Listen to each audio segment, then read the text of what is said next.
मेरे प्यारे दोस्तों, अहमदाबाद में एयर इंडिया के विमान में बैठे लोगों के साथ जो हुआ, ईश्वर करें वो किसी के साथ ना हो। पर दोस्तों, कई बार कुछ चीजें हमारे बस में नहीं होती हैं जिस पर सिर्फ वही लोग यकीन कर सकते हैं जो ईश्वर को मानते हैं या पूजा पाठ या भगवान में आस्था रखते हैं। दरअसल इस जहाज में एक बाबा भी थे जो दिखने में किसी दिव्या साधु जैसे थे, और एक 14 साल का बच्चा। बाबा ने और इस बच्चे ने मिलकर जो किया, उसे सुनने के बाद आपको यकीन हो जाएगा कि ईश्वर किसी भी रूप में आकर अपने भक्तों की रक्षा करते हैं और उसे हर मुसीबत से बचते हैं। पर दोस्तों, इससे पहले कि हम कहानी में आगे बढ़े, अगर आप भी चाहते हैं इस घटना में जिन लोगों ने अपनों को खोया है ईश्वर उन्हें शक्ति दें, तो वीडियो को लाइक करके कमेंट बॉक्स में महादेव शक्ति दीजिए। आइए जानते हैं ये पूरी कहानी। साल 2025 का जून महीना था। गर्मी अपने चरम पर थी, लेकिन अहमदाबाद एयरपोर्ट पर एक अलग ही हलचल थी। एयर इंडिया की विशेष उड़ान AI 719 लंदन के गैटविक एयरपोर्ट के लिए तैयार थी। विमान में बड़े बड़े उद्योगपति, नेता, डॉक्टर, कलाकार और विदेशी नागरिक सवार होने वाले थे। विमान का आकार और उसका आंतरिक साज सज्जा बाकी उड़ानों से कहीं ज्यादा विशेष था। यह एक चार्टर जैसी उड़ान थी जिसमें केवल आमंत्रित या विशेष दर्जे के यात्री ही यात्रा कर सकते थे। इसी बीच बोर्डिंग गेट के पास खड़ा एक व्यक्ति सबका ध्यान खींच रहा था। एक साधु, उसके शरीर पर केवल एक सफेद भस्म, गले में रुद्राक्ष की कई मालाएं, सिर पर जटाएं और आंखों में अजीब सी गहराई थी। वह किसी से बात नहीं कर रहा था, पर उसकी उपस्थिति से ही वातावरण में सन्नाटा फैल रहा था। कुछ यात्री उसे देखकर हैरान थे, कुछ परेशान और कुछ खफा। ये कौन बाबा हैं जो बिजनेस क्लास में बैठेंगे? किसी ने कहा, शायद कोई फकीर जिसे किसी अमीर ने बुला लिया होगा। दूसरे ने अनुमान लगाया, लेकिन साधु ने किसी बात पर कोई प्रतिक्रिया नहीं दी। उसी समय बोर्डिंग के लिए लाइन में खड़ी थी नेहा, एक 38 वर्षीय महिला।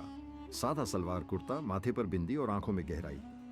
उसके साथ था उसका 14 साल का बेटा। भोला भोला दिखने में साधारण बच्चों जैसा था, लेकिन उसकी आंखों में अजीब सी गंभीरता थी। बचपन से ही उसे विमानों में गहरी रुचि थी। वह न सिर्फ जहाजों को पहचानता था और उनके बारे में पढ़ना और जानकारी इकट्ठा करता रहता था, बल्कि उनके टेक्निकल सिस्टम और कंट्रोल्स की भी पूरी जानकारी रखता था। यह सब उसने अपने पापा जी से सीखा था, जो आज भी अपने वायु सेवा में कमांडर की पोस्ट पर है। बोर्डिंग के दौरान भोला की नजर बार बार उस बाबा पर जा रही थी। उसने मां का हाथ पकड़ा और धीरे से कहा, मम्मी, कुछ गड़बड़ है बाबा? यहां यूं ही नहीं आए। मुझे लग रहा है आज कुछ बड़ा होने वाला है। हम सबको एक बार अपने घर बात कर लेनी चाहिए। नेहा चौंकी, फिर बेटे को हल्की डांट लगाई। ऐसे मत बोल बेटा, सब ठीक होगा। ये बस एक सफर है, लंदन पहुंचेंगे और वापस आएंगे। ये कहकर भगवान से प्रार्थना करने लगे और तुरंत घर को फोन लगाया और उसने अपनी बेटी से बात की। पर भोला की निगाहें उस बाबा पर ही अटकी थी और तभी बाबा चलकर उनके पास आए। भोला को देखकर मुस्कुराए और बोले, इस बालक की बात को हल्के में मत लेना। इसके शब्द भविष्य की आहट होते हैं। आज एक ऐसी घटना घटेगी जिसकी कल्पना किसी ने नहीं की। यह यात्रा साधारण नहीं है। आज कुछ न कुछ बड़ी मुसीबत आने वाली है। नेहा सन रह गई। बाकी यात्री भी यह सुनकर असहज हो उठे। किसी ने कहा, पायलट को कहो इस बाबा को उतारे। एक और यात्री चिल्लाया, यह डर फैलाने वाला है, इसे गिरफ्तार करना चाहिए। लेकिन बाबा खड़े थे जैसे किसी दूसरे लोक से आए हों। उनकी आंखें बंद हो गईं और वे वहीं खड़े समाधि की मुद्रा में चले गए। विमान में बोर्डिंग शुरू हुई। सब अपनी अपनी सीटों पर बैठने लगे। बाबा को बिजनेस क्लास की एक ए सीट मिली थी जो सामने के कांच से कॉकपिट की हल्की झलक देती थी। भोला और नेहा इकोनॉमी क्लास में 12वीं और 13वीं सी सीटों पर बैठे थे, लेकिन भोला की नजर लगातार बाबा पर थी। विमान की टेक उमफ घोषणा हुई।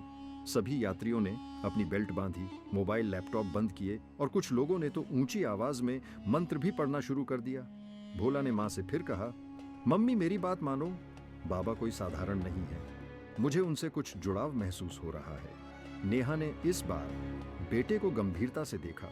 भोला का चेहरा सचमुच शांत लेकिन गंभीर था। तभी विमान ने रनवे पकड़ लिया और कुछ ही सेकंड में आकाश की ओर बढ़ चला। उसी समय कॉकपिट में एक हल्की सी गड़बड़ी दर्ज हुई। फ्लाइट ऑटो पायलट में 1 सेकंड की डगमगाहट आई। पायलटों ने नजरें मिलाई, लेकिन कुछ नहीं कहा। टेक ऑफ सफल रहा। 20 मिनट बाद जब विमान 30,000 फीट की ऊंचाई पर था, अजीब सी कंपन हुई। फिर अचानक लाइट्स एक बार बंद हुई और फिर लाइट बार बार बंद होने लगी और ऑन कॉकपिट से एक चेतावनी आई, हम थोड़ी तकनीकी समस्या का सामना कर रहे हैं, कृपया शांत रहें। लेकिन तनाव अब शुरू हो चुका था। भोला ने तुरंत अपनी बेल्ट खोली और खड़ा हुआ, उसकी आंखें कॉकपिट की ओर थी और वह बोला, मुझे वहां जाना है, मैं वहां जाकर कुछ कर सकता हूं, कुछ तो है जो गलत हो रहा है। माँ ने रोका, लेकिन बाबा अब समाधि से बाहर आए और बोले, जाने दो, अब वक्त आ गया है। अब तक लोग सोच रहे थे कि ये बाबा और भोला दोनों अलग अलग हैं, पर दरअसल ये एक ऐसा रहस्य था जिसे बाद में भोला की माँ ने मीडिया को बताया था कि कैसे जहाज में बैठा वो बाबा और भोला के बीच पहले से ही कुछ न कुछ संबंध थे। भोला कभी इस बाबा से मिला नहीं था, पर कई बार वो सपने में ऐसे भी बाबा को देखने का जिक्र करता था। पर नेहा उसे एक मामूली सपना समझकर भूल जाती थी और भोले को अक्सर डांट दिया करती थी कि ऐसा सपने में होता है, हकीकत में नहीं होता। दरअसल भोला, जिसे लोग एक आम बच्चा समझ रहे थे, वो बच्चा दरअसल ईश्वर का कोई चमत्कार था और अब वो कुछ ऐसा करने वाला था जिससे लोगों को ये यकीन हो जाएगा कि ईश्वर किसी भी रूप में हो सकते हैं। जब उन्हें अपने भक्तों की मदद करनी होती है तो वो एक बच्चे का रूप लेकर भी आ सकते हैं। इससे पहले कि भोला ने कॉकपिट में जाकर क्या किया, आप ये जान लीजिए कि हम ऐसा क्यों कह रहे हैं कि भगवान किसी भी रूप में हो सकते हैं। जब आप भोला के जन्म से अब तक के सफर को सुनेंगे तो आपको भी यकीन हो जाएगा कि ये भोला कोई आम बच्चा नहीं, बल्कि भगवान शिव का रूप है। भोला का जन्म एक साधारण दिन पर नहीं हुआ था। ये वो रात थी जब पूरे गांव में अजीब सी हलचल थी। आकाश में काले बादल गरज रहे थे, आसमान में बिजली चमक रहे थे और हवा में ऐसा लग रहा था मानो कोई अदृश्य शक्ति घूम रही हो। नेहा की डिलीवरी का समय निकट था और गांव के एकमात्र सरकारी अस्पताल में डॉक्टर भी घबराए हुए थे। रात के ठीक 12 बजते ही, जैसे ही भोला का जन्म हुआ, बिजली चली गई, लेकिन उसके साथ ही पूरे कमरे में हल्की नीली लाल रोशनी फैल गई। अब सभी महिलाएं एक दूसरे की ओर देख रही थीं। डॉक्टर की आंखें फटी रह गई, क्योंकि बच्चे के दाएं बाजू पर जन्म से ही एक गहरा और स्पष्ट त्रिशूल का निशान था। पूजा बेहोशी की हालत में थी, लेकिन जैसे ही होश में आई, उसने बच्चे को अपनी गोद में लिया और देखते ही सिहर गई। ये क्या है डॉक्टर? इसके हाथ पर ये निशान कैसे? डॉक्टर के पास कोई जवाब नहीं था। भगवान का आशीर्वाद मां का। सिर्फ यही कहती, ये तो सिर्फ भगवान ही जानते होंगे, ये त्रिशूल कैसे? लेकिन उसी समय वहां के मंदिर के पुराने पुजारी पहुंचे। उन्होंने बच्चा देखा और बोले, ये कोई साधारण बालक नहीं है। इसका जन्म ऐसे समय और ऐसे चेहन के साथ हुआ है जो पुराणों में वर्णित है। नेहा ने घबराकर पूछा, क्या यह कोई अपशगुन है? पंडित जी। पंडित मुस्कुराए, नहीं बेटी, यह वरदान है, त्रिशूल शिव का प्रतीक है। यह बालक कोई सामान्य आत्मा नहीं है, इसे धरती पर एक उद्देश्य से भेजा गया है। कुछ दिनों बाद एक घटना ने पूरे गांव को झकझोर दिया। नेहा अपने नवजात को लेकर मंदिर गई थी। जैसे ही उसने मंदिर की चौखट पार की, घंटे अपने आप बजने लगे। पुजारी भागे भागे आए। सभी ने देखा कि मंदिर का द्वार जो वर्षों से बंद था, खुद खुल गया था। उस रात से गांव में लोगों की धारणा बदल गई।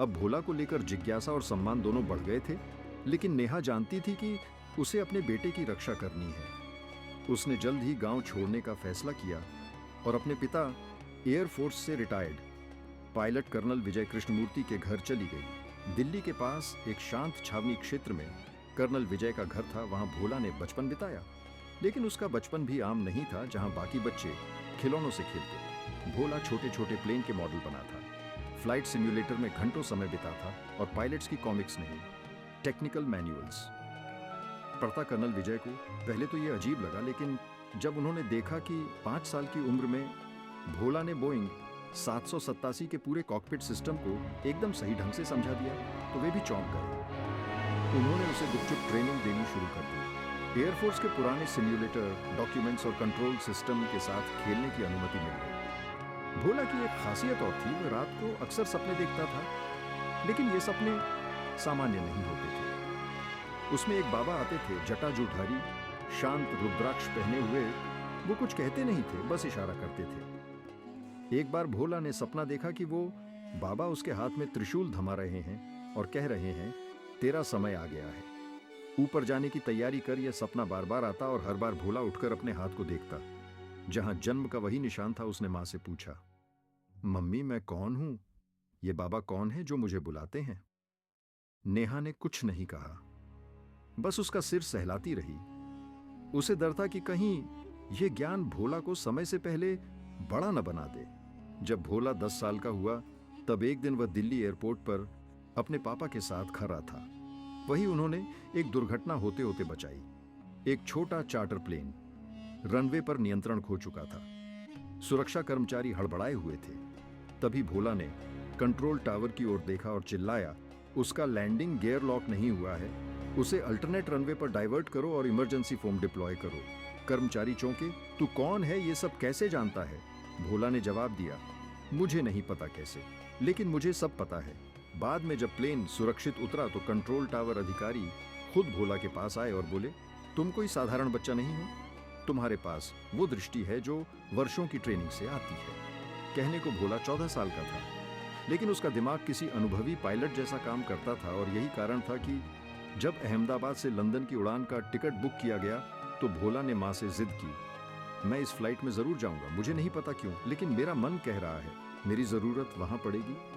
नेहा ने सोचा शायद यह बस एक उत्साह है, लेकिन जब उन्होंने टिकट की पुष्टि देखी तो वह चौंक गई। बिजनेस क्लास की एक ए सीट और उनके ठीक सामने वाले सेक्टर में आरक्षित थी। उस बाबा के नाम पर बद्री वही नाम जो भोला बार बार सपनों में सुनता था।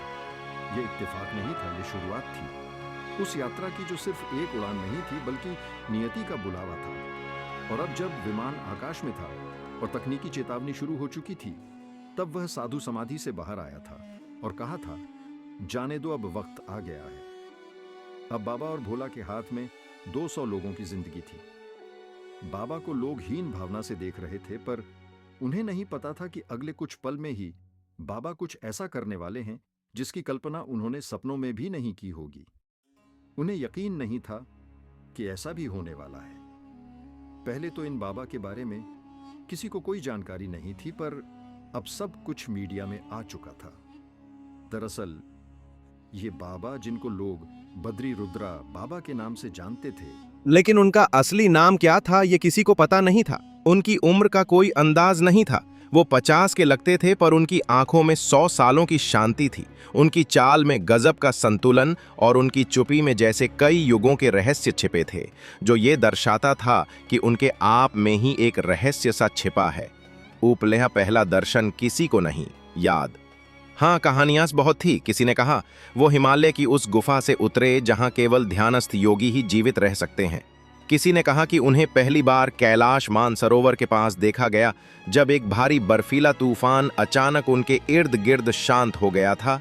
पर एक बात सब में समान थी, जहां भी बाबा जाते वहां कुछ असामान्य जरूर होता। 5 साल पहले की बात है। राजस्थान के जोधपुर में एक गांव था जो सूखे से तबाह हो चुका था। न फसल न पानी।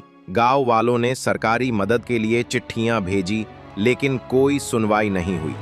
तभी एक दिन गांव की सीमा पर एक जटाजूटधारी बाबा दिखाई दिया।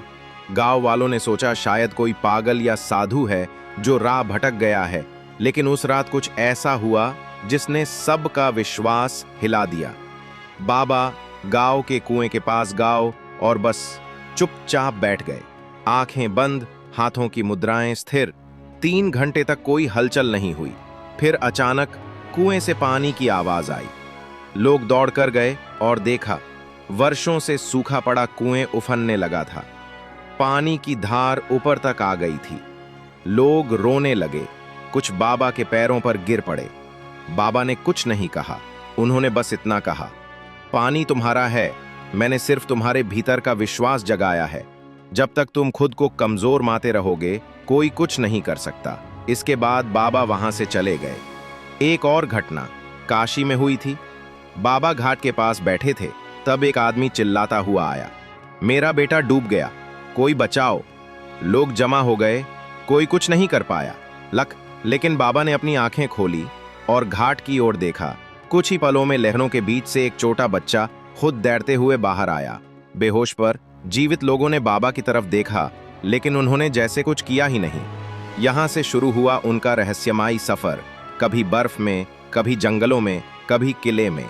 लेकिन एक बात और थी, वो हमेशा किसी विशेष को ढूंढते लगते थे। जब भी कोई उनसे पूछता, आप कहाँ जा रहे हैं बाबा जिरेनिया? बाबा ने कभी नहीं मांगा, पर लोग उन्हें हर चीज बिना बोले दे देते थे। वो सीधे गेट पर पहुंचे और शांत मुद्रा में खड़े हो गए। कई लोग उन्हें देखकर असहज हुए, कई लोग देखकर उन्हें परेशान हुए, सोचने लगे कि यह बाबा कैसे आज अचानक एयरपोर्ट पर दिखाई दे रहे हैं। लेकिन कुछ ने उनकी आंखों में कुछ ऐसा देखा जो कहीं और नहीं था। वो भोला से पहली बार वही मिले, लेकिन भोला उन्हें पहले ही पहचान चुका था। उनके बीच कोई शब्द नहीं बोले गए थे, पर जैसे संवाद हो चुका था। बाबा मुस्कुराए थे और भोला का हाथ स्वतः अपनी बाह पर चला गया, जहां त्रिशूल का नी परीक्षा में मानवता के पक्ष में निर्णय लेगा। और जब विमान टेक ऑफ के बाद संकट में आया, बाबा को आश्चर्य नहीं हुआ, वो पल तो पहले ही तय था। जब यात्रियों ने डर से उन्हें दोषी ठहराया, उन्होंने कुछ नहीं कहा, उनकी नजरें भोला पर थीं, क्योंकि यही वह क्षण था जहां इतिहास दोबारा लिखे जाने वाला था। उड़ान अब लगभग 40 मिनट की हो चुकी थी। विमान 35,000 फीट की ऊंचाई पर था। आसमान साफ था और कुछ यात्री नींद की झपकी ले रहे थे, मगर कुछ की आंखें अभी बाबा पर टिकी थी। वो अभी एकदम शांत अपनी सीट पर ध्यान मगन मुद्रा में बैठे थे, लेकिन भोला की आंखें वो सिर्फ बाबा पर नहीं, अब विमान की हर हलचल पर केंद्रित थी। भोला की नजर खिड़की के बाहर के वातावरण पर भी थी।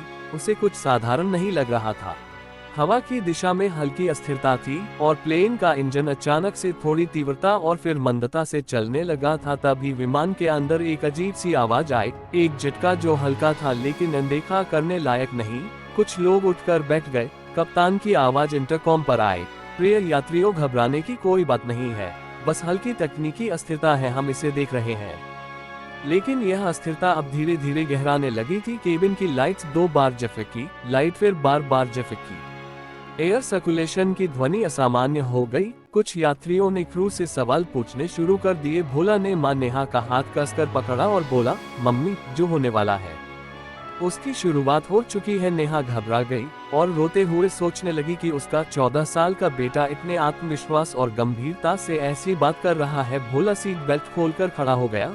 उसकी निगाहें अब सीधे विमान के केबिन की ओर थी। वह जानता था कि कुछ बहुत बड़ा घटने वाला है। इसी बीच पायलट और को पायलट के चेहरे पर पसीना साफ दिख रहा था। नियंत्रण पैनल पर एक के बाद एक लाल लाइट्स जगने लगी थी। ऑटो पायलट ने काम करना बंद कर दिया। सबने अपने हाथ खड़े कर दिया और ईश्वर से प्रार्थना करने लगे। रडार सिग्नल बार बार टूटने लगे। कुछ सिस्टम पूरी तरह फ्रीज हो गए थे। कप्तान ने कंट्रोल से संपर्क करना चाहा, लेकिन संचार टूट चुका था। को पायलट ने पैनिक बटन की ओर हाथ बढ़ाया, लेकिन तभी पूरा सिस्टम कुछ सेकंड्स के लिए ब्लैक हो गया। इसी बीच बाबा ने अपनी आंखें खोली। उन्होंने सीधा भोला की ओर देखा, फिर सिर झुकाकर धीरे से कहा, समय आ गया है। भोला जैसे किसी अदृश्य शक्ति से प्रेरित हो उठा। वह आगे बढ़ा और क्रू की परवाह किए बिना केबिन की ओर जाने लगा। एयर होस्टेस ने रोकने की कोशिश की, बच्चे वहां नहीं जा सकते। तभी बाबा उठे और शांत स्वर में बोले, जाने दो, यह अब किसी नियम का नहीं, नियति का प्रश्न है। सभी अवाक, लेकिन अजीब बात ये थी कि जैसे सबकी हिम्मत जवाब दे गई हो। क्रू मेंबर्स ने रास्ता दे दिया। शंकर धीरे धीरे कॉकपिट की ओर बढ़ा। पायलट उसे देखकर चौंके, तुम यहाँ क्या कर रहे हो? ये जगह बच्चों के लिए नहीं है। भोला ने बिल्कुल साफ स्वर में कहा, आपका सिस्टम जवाब दे चुका है। विमान अब नियंत्रण में नहीं है। मुझे अनुमति दे, शायद मैं कुछ कर सकूं। पायलट हंस पड़ा, तू करेगा क्या? तुझे पता भी है ये सब कैसे काम करता है? बाबा भी अब कॉकपिट के दरवाजे तक आ चुके थे। उन्होंने आंखों से इशारा किया। गंभीर और स्थिर पायलट, जो अब तक हताश हो चुका था, खुद सीट छोड़कर खड़ा हो गया। ठीक है, देख लेते हैं तेरी उड़ान कैसी है। भोला ने सीट पर बैठते ही कंसोल को देखा, जैसे कोई अनुभवी इंजीनियर अपने पुराने यंत्र को जांच रहा हो। उसने धीरे धीरे एक एक सिस्टम को देखा, बैकअप पावर को एक्टिवेट किया। कुछ सेकंड्स के लिए पावर फ्लो बदला और अचानक सिग्नल स्टेबल हो गया। ये बच्चा कौन है? ये कैसे कर पा रहा है ये सब? भोला ने चुपचाप काम करना जारी रखा, लेकिन तभी एक और झटका लगा। तेज और गहरा विमान नीचे की ओर झुकने लगा। अल्टीमीटर तेजी से गिरने लगा। बाबा ने मंत्र पढ़ना शुरू कर दिया। धीमी लेकिन सधी हुई आवाज में प्लेन का वातावरण गर्म हो गया था, मगर उनकी आवाज में ठंडक थी। भोला ने अपनी माँ को इंटरकॉम से संदेश भेजा, मम्मी घबराना मत, जो होगा मैं संभाल लूंगा, पर आप एक बार भगवान को याद जरूर करना। नेहा के आंखों में आंसू थे, लेकिन विश्वास भी था। विमान अब एक रिहायशी इलाके की ओर बढ़ रहा था। नीचे घरों की रोशनी दिख रही थी। सारा कंट्रोल भोला के हाथ में था, लेकिन सिस्टम पूरी तरह जवाब दे चुका था। भोला ने बाबा की ओर देखा, अब कुछ नहीं हो सकता बाबा, मुझे माफ कीजिए। बाबा ने अपनी आंखें बंद की और एक हाथ हवा में उठाया, भोलेनाथ ये तुम्हारी ही लीला है, अब तुम्हारा निर्णय ही अंतिम है। और फिर अचानक जहाज एक बिल्डिंग पर लैंड कर गया। उसके बाद क्या हुआ ये बताना मेरे बस की बात नहीं है, पर एक चमत्कार हुआ, वो ये कि बाबा और भोला अब भी सही सलामत थे और दोनों एक साथ खड़े होकर उस जहाज को देख रहे थे। अब मीडिया वालों की भीड़ ने बाबा और भोला को घेर लिया था और सिर्फ एक ही सवाल कि आखिर वो दोनों कैसे खुद को बचा पाए। बाबा ने एक ही जवाब दिया, जाको राखे साया मार सके ना कोई। पर मीडिया के लोग अभी इस खोज में लगे हैं कि कहीं से पता लगे कि वो बाबा कौन है, पर कुछ भी हाथ नहीं लग रहा। तो दोस्तों कहते हैं ना जावरा के साया मार सके ना कोई, जो स्वयं भगवान का आंसर उसे कोई नहीं मार सकता। लोहार मुसीबत से बची जाता है। तो दोस्तों यह वीडियो आपको कैसा लगा और कमेंट में ओम शांति जरूर लिखें, और जो भी लोग स्वर्ग को सुधार ग्रहण की आत्मा के लिए प्रार्थना करें। धन्यवाद। जय शिव शंकर।